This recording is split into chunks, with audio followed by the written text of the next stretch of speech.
From the very first day, Ebonyi State Governor announced that Nana will pay 3 billion, actually disbursed to 1,500 Ebonyi State hawkers, which is 2 million naira each.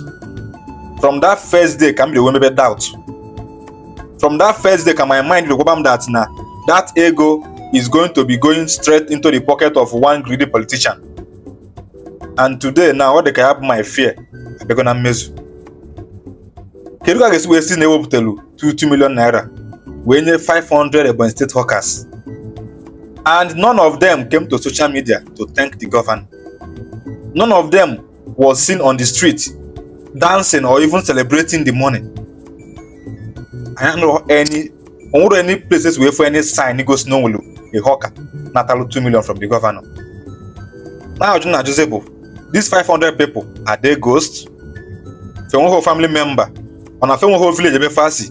Can you consider one whole zone full of testifying or giving testimony of what they receive from the governor?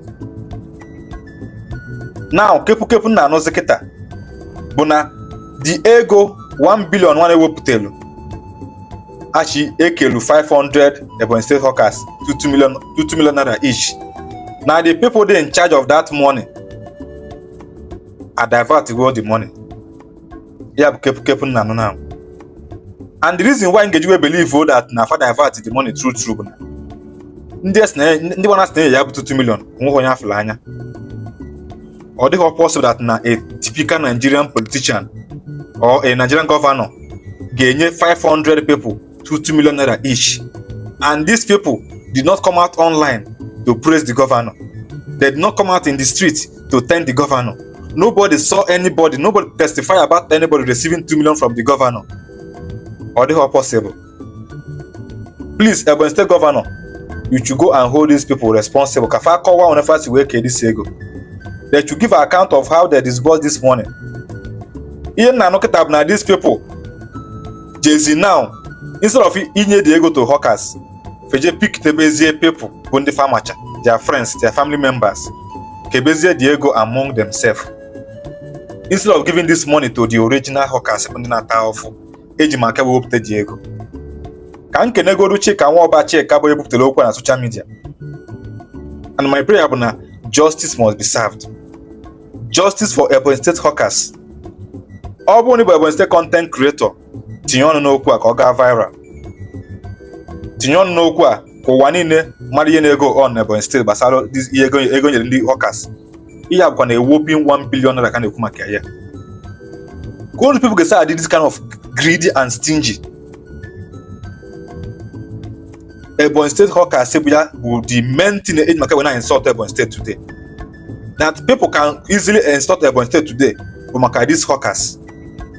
That somebody now nearly Bentan now can open his mouth now and talk rubbish about Ebonyi State people now. All because of these hawkers.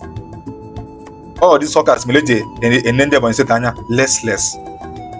Then the governor now we hope to go seek you help all this guys will empower these people at least good 500 out of them out of the 1,005.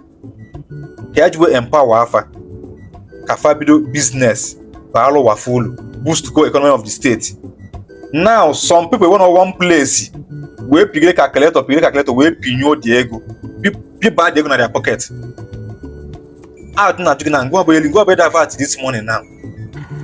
Kedu si weche na ego anu izu now ka abalugo ulu ego na ata afụfụ ego ndị na suffer ki choli divert kedu si gị kana ka ị ga-eli ego na ali ọ dịghị mma n'ahụ kedu si gị ego ọ dịghị mma n'ahụ ego ndị na ata afụfụ ego chijwe empower people na ata afụfụ ki choli divert.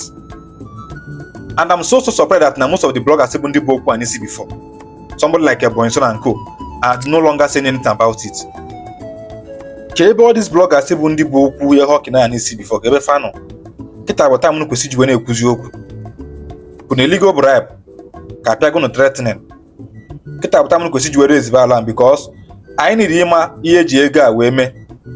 Anyị need ịma ebe ndị hawker nwana asị na ya bụ ebe fano because amasị na-enyere 500 Ebonyi State hawkers ego 2 million naira each. Ama ebe fano anya afro anya amro ndị fabo nothing goes na o nwere any hawkers receive the kega. Nothing. Even if you go to the street of even hawkers not today and drop face and they will tell that they don't have any idea about it. Even the people once ever submit their name for this same purpose now. Some of them today did not receive anything. So who are these people that receive this 2 million naira? Kebe Fabu, Kendi Fabu, Fabu Ghost. Fabu Ghost. How can we be this wicked to ourselves? This is something that has been bringing shame to the state for a very long time. Yeah, but suddenly hockey now. Now government will take help for some of these people. Go and work in one place now. When you get all the secretary will like appoint ba hawkers again Diego. Emails will potasia, appoint your munegi, appoint your friends, appoint your family members. Will Diego Kelufa or the Gena Kega, Unu Diega, or Gabalunulu. Or the Na Kega na, Kuncho Liliana, or Genunu or Galun is Bolona. Can happen Jacana Basonian wicked, or the Homa.